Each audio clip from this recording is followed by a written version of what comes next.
सनातन धर्म के उपासकों, महाभारत का प्रसंग चल रहा था। जैसा कि आप जानते हैं, महाभारत से श्रेष्ठ और विशाल ग्रंथ हमारे शास्त्रों में मतलब एक अलग ही महिमा रखता है। 1,00,000 श्लोकों के साथ सबसे बड़ा ग्रंथ है और इसे 5वां वेद भी कहते हैं। इसी के आदि पर्व की कहानी चल रही थी और हम लोग 78वें अध्याय पर हैं। यहाँ शुक्राचार्य की बेटी देवयानी की कहानी चल रही थी। जैसा कि हमने जाना कि शुक्राचार्य की बेटी देवयानी को बृहस्पति के लड़के कच ने ठुकरा दिया था, यह कहते हुए कि तुम मेरे गुरु की पुत्री हो, तो तुमसे मैं विवाह नहीं करूंगा। और ये भी श्राप दे दिया था कि हे देवयानी, तुम्हारी शादी किसी ब्राह्मण से नहीं होगी और किसी अन्य वर्ग से भले हो सकती है।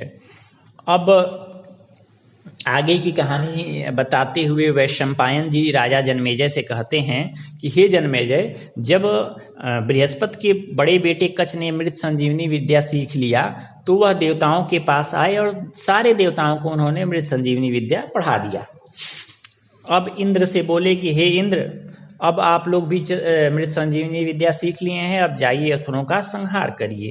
तो इंद्र बहुत प्रसन्न हुए और उन्होंने अपनी सेना का संगठन करके वह धरती लोक पर चले आए। अब धरती लोक पर वो गए तो उन्होंने एक वन में देखा कि बहुत सारी सुंदर स्त्रियां, और वह वन कैसा था, जैसे स्वर्गलोक में चैत्र रथ नाम का वन होता है, वैसे ही वह लड़कियां जो थी वो आपस में जल क्रीड़ा कर रही थी। तो इंद्र ने कहा कि हर बार लड़ाई थोड़ी ना जरूरी है, कुछ टेक्निक भी अपनानी चाहिए। तो उन्होंने क्या किया कि वायु देवता का रूप धारण करके उन लड़कियों के सारे कपड़े आपस में मिला दिए। अब जो वो लड़कियां थी वो क्या की कि जल से जब बाहर निकली तो अपने अपने कपड़े चुनना शुरू की। तो उसी चक्कर में जो राक्षसों की राजकुमारी शर्मिष्ठा थी, उन्होंने शुक्राचार्य की लड़की देवयानी के कपड़े ले लिए। अब शर्मिष्ठा जो थी वो उनको नहीं लगा कि ये मेरा कपड़ा है कि उनका कपड़ा है, तो कपड़ों की अदला बदली हो गई। तो देवयानी और शर्मिष्ठा में झगड़ा शुरू हो गया। देवयानी बोली कि अरे दानव की बेटी, तुम मेरी शिष्य होकर के मेरे कपड़े ले रही हो, तुम्हारा भला न होगा। तो शर्मिष्ठा ने कहा कि अरे शिष्य बोल रही हो हमको, तुम्हारे पिता क्या करते हैं? तुम्हारे पिता दिन रात मेरे राजा पिता विश्वकर्मा की स्तुति करते रहते हैं। तुम तो भिखमंगे की बेटी हो। तुम्हारा बाप क्या करता है? शुक्राचार्य हमेशा आ जाता है दान दक्षिणा लेने के लिए कि राजन ये यज्ञ करना है, वो करना है, और मेरे बाप की हमेशा प्रशंसा करता रहता है। तुम भिक्षुक की लड़की हो, तुम हमसे ये सब तर्क वितर्क कर रही हो। इस तरह से मतलब वो बहुत सारी बातें बोलती हैं। तो सुन करके बहुत दुख होता है शुक्राचार्य की लड़की को। साथ ही वृषपर्वा की जो लड़की हैं राजकुमारी, वो यह भी बोलती हैं कि हम तुम्हारी बात अब तो सह लिए, लेकिन आगे कुछ बोलोगी तो हमारी दासियां हैं वो तुमको घसीट घसीट करके यहाँ से लात मार के बाहर कर देंगी। अब जब सारी बातें ये सुनती हैं तो यह सुन करके भाई देवयानी को बड़ा ही दुख होता है। लेकिन अब देवयानी क्या करें? तो देवयानी शर्मिष्ठा के शरीर से अपने कपड़ा खींचना शुरू कर देती हैं कि भाई मेरा कपड़ा दो। तो शर्मिष्ठा क्या करती हैं, यानी जो असुरों की राजकुमारी थी, वह देवयानी को एक सूखे कुएं में ढकेल देती हैं और ये सोच करके आती हैं कि चलो मर मिला गई, खत्म हो गई, मर गई होगी। तो वो दोबारा मुड़ के देखती भी नहीं है और चली आती हैं अपने राज्य में। अब उसी जगह पर नहुष के लड़के जो ययाति थे वह आते हैं। तो ययाति जो थे वो शिकार खेलने आए थे, पानी की तलाश कर रहे थे, जंगल मिल नहीं रहा था, पानी मिल नहीं रहा था। तो वह उस कुएं में झांके। अब उस कुएं में पानी था नहीं, लेकिन जब झांके तो उन्होंने एक कन्या को देखा जो बहुत ही सुंदर थी। तो राजा ने पूछा कि हे कन्या, तुम कौन हो और तुम तो मतलब 16 वर्ष के ऊपर की जान पड़ती हो और इतनी सुंदर कन्या हो, इस कुएं में क्यों तुम पड़ी हो? मैं समझ नहीं पा रहा हूं, तुम किसकी लड़की हो? सारा वृत्तांत हमको बताओ। तो देवयानी ने कहा कि मैं उन शुक्राचार्य की लड़की हूं जो जिनके पास मृत संजीवनी विद्या है, लेकिन उनको, मेरे पिता को ये पता नहीं है कि मैं इस कुएं में पड़ी हुई हूँ। आप कौन हैं जो मेरा परिचय पूछ रहे हैं? आप अपना परिचय दीजिए। तो ययाति ने कहा कि मैं राजा नहुष का लड़का ययाति हूँ। मैं यहाँ एक हिंसक पशु का शिकार करने के लिए आया था, लेकिन मुझे बहुत प्यास लगी थी, तो प्यास बुझाने के लिए मैं इस कुएं को कुएं की ओर झांका तो तुमको देख पाया। तो देवयानी ने कहा कि महाराज, ये मेरा दाहिना हाथ पकड़िए और मुझे इस कुएं से बाहर निकालिए। कुआं बहुत छोटा था तो हाथ से मतलब निकल सकती थी। तो आप मुझे बाहर निकालिए प्लीज। तो उनकी बात सुन करके राजा ययाति ने उनको क्या किया कि बाहर निकाल दिया। अब जब बाहर निकाल दिया, देखिए दाहिना हाथ से बाहर निकाल दिया, क्योंकि वो बोली दाहिना हाथ पकड़ के बाहर निकालिए। अब निकाल करके बोले कि अच्छा, अब आप जहाँ जाना चाहती हैं वहाँ जा सकती हैं। तो देवयानी बोली कि हे राजन, तुमने मेरा दाहिना हाथ पकड़ा है, अब तुम मेरे पति होगे और तुम भी मेरे साथ चलो, क्योंकि मैं तुमको अपना पति मान रही हूँ, तो चलो पिताजी के पास साथ में चला जाए। तो उनकी बात सुन करके राजा बोले कि मैं क्षत्रिय कुल में उत्पन्न हुआ हूँ और तुम ब्राह्मण कन्या हो, तो ब्राह्मण और क्षत्रिय कन्या का शादी नहीं हो सकता, इसीलिए मैं तुमसे समागम नहीं करूँगा। और फिर तुम शुक्राचार्य जी की लड़की हो, जगत गुरु हैं, तो उनसे तो हम बहुत ज़्यादा डरते हैं। तो तुम इतनी श्रेष्ठ कन्या हो, तुम मेरे जैसे तुच्छ आदमी के लिए तो तुम पत्नी बनने के लायक नहीं हो। देवयानी बोली कि महाराज, अगर आप मुझे अपनाना नहीं चाहते हैं तो मतलब खुद नहीं अपनाना चाहते हैं, तो मैं अपने पिताजी से कहलवा दूंगी, तब तो आप मुझे अपनाएंगे ना, जब मेरे पिताजी खुद ये बात बोलेंगे तो। तब जब देवयानी ये बात बोली तो राजा ययाति बोले कि हाँ भाई, तब तो अपना सकते हैं, जब शुक्राचार्य जी खुद तैयार हों तो यह कह करके राजा ययाति अपने नगर चले गए। अब यहाँ एक वृक्ष के किनारे खड़े होकर के देवयानी रो गा रही थी। अब बेटी जब नहीं आई, लेट हो गया, तो शुक्राचार्य जी ने अपने यहाँ किसी दासी को बोला कि जाओ मेरी बेटी को बुला करके लाओ। तो वह क्या की देवयानी को पूरा जंगल खोज मारी और देवयानी को पाई। तो उन्होंने पूछा, उस धाय ने पूछा, मतलब उस नौकरानी ने पूछा कि हे देवयानी, तुम्हारा ऐसा हाल क्यों हो गया और तुम यहाँ क्यों खड़ी होकर रो रही हो, तुम सारी बात मुझे बताओ। तो देवयानी ने सारा प्रसंग बताया कि कैसे असुरों की राजकुमारी शर्मिष्ठा ने उनको क्या किया था कि कुएं में ढकेल दिया था, और यह भी बोला कि जाओ तुम और मेरे पिता शुक्राचार्य से कह दो कि मैं उस असुर राज वृषपर्वा के नगर में पैर नहीं रखूंगी। तो देवयानी की बात सुनकर के उस दासी, जिसका नाम घुर्णिका था, वह गई असुर राज के महल में और वहां जाकर के शुक्राचार्य जी को सारी बात बता दी कि ऐसा ऐसा मामला है। अब शुक्राचार्य स्वयं अपनी बेटी के पास आए और बोले कि बेटी, ऐसा क्यों हो गया, क्या तुमने कुछ किया क्या?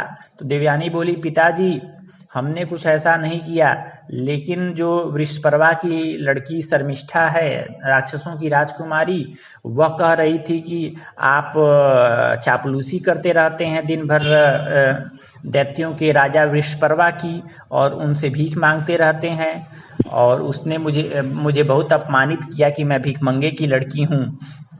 यह सुन करके मैं बहुत दुखी हुई हूँ। तो मैं तब तक और साथ ही में उसने मुझे इस कुएं में भी ढकेल दिया था और मुझे मरने के लिए छोड़ दिया था। तो शुक्राचार्य ने कहा कि अरे नहीं नहीं बेटी, तो भिखमंगे की थोड़ी न लड़की है, तुम उस ब्राह्मण की लड़की हो जिसकी स्तुति पूरे राक्षस करते हैं, जिसके चरणों में पूरी दुनिया झुकती है। और यह बात वृषपर्वा भी जानते हैं, इंद्र भी जानते हैं, ययाति भी जानते हैं। ब्रह्मा जी ने मुझे वरदान दिया है कि मैं इस भूतल देवलोक प्राणी में जो कुछ भी है सबका मैं स्वामी हूँ। मैं ही प्रजाओं के हित में पानी बरसाता हूँ, संपूर्ण औषधियों का पालन पोषण करता हूँ। तो बेटी, तुम बहुत श्रेष्ठ ब्राह्मण की लड़की हो, तुम मन में शोक न करो। लेकिन देवयानी तो बेचारी बहुत ज़्यादा क्रोध और ग्लानि में थी। उनको पिताजी समझा रहे थे। इस प्रकार समझाते हुए ही 78वां अध्याय पूर्ण हो जाता है। मित्रों, अब हम लोग 78वां के बाद 79वें अध्याय पर आते हैं, यानी चैप्टर नंबर 79। इसमें होता क्या है कि शुक्राचार्य देवयानी को समझा रहे हैं, लेकिन देवयानी समझ नहीं रही हैं। शुक्राचार्य बताते हैं कि बेटी अच्छे लोग दूसरों की शिकायत को भी सह लेते हैं, तो तुम उन सब बातों को मन से निकाल दो जो असुर की राजकुमारी देवयानी ने कहा था, क्योंकि क्रोध मन में रखना नहीं चाहिए। जो क्रोध को सह लेता है, अपनी निंदा सह लेता है, दूसरों के सताने पर भी दुखी नहीं होता है, वही श्रेष्ठ मनुष्य होता है। शुक्राचार्य जी क्रोध न करने की महिमा बताते हैं कि कोई 100 वर्ष तक यज्ञ करे और कोई क्रोधहीन व्यक्ति हो, तो मैं क्रोध न करने वाले व्यक्ति को ही ज्यादा श्रेष्ठ मानता हूँ, क्योंकि क्रोधी आदमी का तपस्या, यज्ञ, दान सब निष्फल हो जाता है। जो क्रोध नहीं करता है, ऐसा आदमी कुछ भी करे तो वह एकदम अच्छा फल देता है। और क्रोधी आदमी के तो बेटे, पति, पत्नी सब लोग उसे छोड़ करके चले जाते हैं।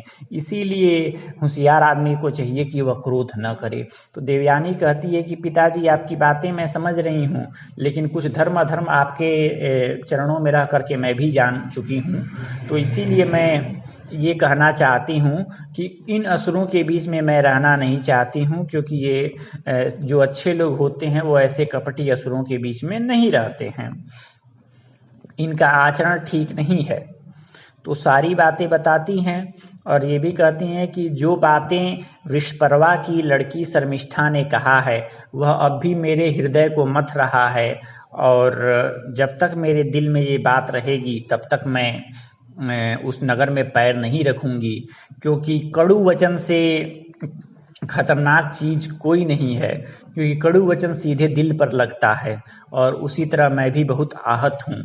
नीच पुरुष के संग अगर कोई मनुष्य रहे तो वह भी धीरे धीरे अपमानित होने लगता है। मुख से जो कड़ू वचन निकलते हैं वह तत्काल असर करते हैं। अगर किसी को शस्त्र से काटा जाए, जहर से मारा जाए या अग्नि से जलाया जाए तो धीरे धीरे उसको पता चलता है कि मामला क्या है, लेकिन कड़ू वचन ऐसा है कि 1 सेकंड में आदमी का दिमाग खराब कर देता है। अरे वाणी के द्वारा जो कड़ू वचन निकलता है उसके घाव को भरना मुश्किल होता है। कोई फरसे से पूरा जंगल काट दे तो जंगल फिर से पनप सकता है, लेकिन वाणी के द्वारा जो कटु वचन बोला जाता है वह जो दिल में घाव करता है वह घाव कभी नहीं भरता। इसीलिए श्रेष्ठ आदमी को चाहिए कि कभी भी कड़ू वचन का उच्चारण न करे, मतलब किसी को कठोर बातें न बोले, दिल पर चुभने वाली बातें न बोले। इस प्रकार महाभारत का 79वां अध्याय भी समाप्त होता है और हम महाभारत के 80वें अध्याय की ओर जाते हैं। इसमें होता क्या है कि देवयानी जब ये सारी बातें बोलती हैं तो शुक्राचार्य को भी बड़ा क्रोध आता है, जो कुछ देर पहले बता रहे थे कि क्रोध नहीं करना चाहिए, और वह जा करके राजा वृषपर्वा से बोलने लगते हैं, असुरों के राजा वृषपर्वा से, कि हे राजन, अधर्म जो होता है वह धीरे धीरे शुरू में तो नहीं समझ में आता है, लेकिन बाद में आदमी को नष्ट कर देता है। मेरा एक शिष्य था जो कि अंगिरा का लड़का था, कच्छ, और मेरे यहाँ जब रहता था तो तुमने उसे कई बार उसका वध करवाया और मैंने तुमको माफ कर दिया। तो तुम वध करने के अयोग्य ब्राह्मण का वध करवा रहे हो, साथ ही तुम मेरी बेटी को भी मरवाने की कोशिश कर रहे हो, उसको मारने के लिए तुमने कुएं में ढकेलवा दिया।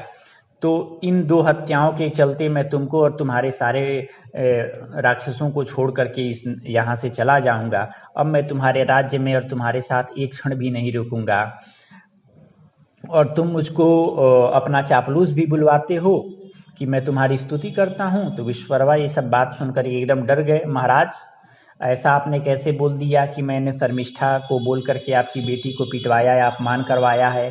अगर मैंने ऐसा करवाया हो तो मुझे नरक मिले। मैंने कभी भी आप पर अधर्म का आरोप नहीं लगाया। अरे महाराज, आप तो हम लोगों के गुरु हैं, अगर आप ही हम लोगों को छोड़कर चले जाएंगे तो हम लोग समुद्र में डूब करके आत्महत्या कर लेंगे, क्योंकि और दूसरा उपाय हम लोगों के पास बच नहीं रहा है। हे सारे ग्रहों के स्वामी, हे शुक्राचार्य जी, अगर आप हमें छोड़ करके देवताओं के पक्ष में चले गए तब तो मैं सब कुछ अपना छोड़ करके जलती आग में राक्षसों सहित कूद पड़ूंगा। तो शुक्राचार्य ने कहा कि अब तुम आग में घुस जाओ चाहे समुद्र में घुस जाओ, मैं अपनी बेटी के प्रति किए गए बुरे बर्ताव को बर्दाश्त नहीं करूंगा, क्योंकि मेरी बेटी मुझे बहुत प्रिय है। अगर तुम लोग चाहते हो कि मैं खुश हूं तो तुम लोग मेरी बेटी को खुश करो, क्योंकि मेरी बेटी में ही मेरे प्राण बसते हैं। अगर वह तुम लोगों को माफ कर देगी तो मैं उसी तरह तुम लोगों का सहयोग करूंगा, जैसे देवताओं का सहयोग बृहस्पति करते हैं, उसी तरह मैं तुम लोगों का सहयोग करूंगा। वृषपर्वा बोले कि महाराज, अरे ये पूरा असुर साम्राज्य जो है वो सब आप ही का है, आप ही हमारे मालिक हैं।